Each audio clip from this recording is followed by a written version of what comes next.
সামনে দ্বিতীয় দফার ভোট রাজ্যে, আর ভোটের মধ্যেই ফের এনআইএ তদন্তের নির্দেশ। স্বরাষ্ট্র মন্ত্রকের নির্দেশে কলকাতা পুলিশের মামলায় তদন্তে এনআইএ। আমাদের সঙ্গে রয়েছেন প্রতিনিধি সোমরাজ। সোমরাজ, কোন ঘটনার পরিপ্রেক্ষিতে এই নির্দেশ?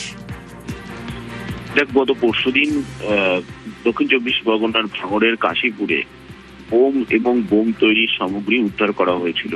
প্রায় ৭৯টি বোম উদ্ধার করা হয়েছিল এবং কলকাতা পুলিশের ভাঙড় ডিভিশনের অধীনে কাশীপুর থানায় যে মামলা দায়ের করা হয়েছিল, যে এফআইআর দায়ের করা হয়েছিল, সেই ঘটনাতেই এবার এনআইএ তদন্ত করবে।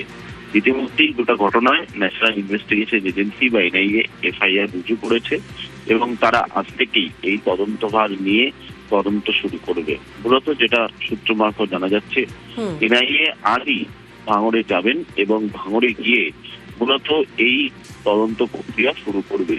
কেন্দ্রীয় স্বরাষ্ট্র মন্ত্রক এনআইএ কে তদন্ত করার জন্য নির্দেশ দেয়, কারণ কেন্দ্রীয় স্বরাষ্ট্র মন্ত্রকের তরফে যে চিঠি দেওয়া হয়েছে এনআইএ কে, সেখানে বলা হয়েছে তারা মনে করছেন এর পিছনে আরো কোনো উদ্দেশ্য থাকতে পারে।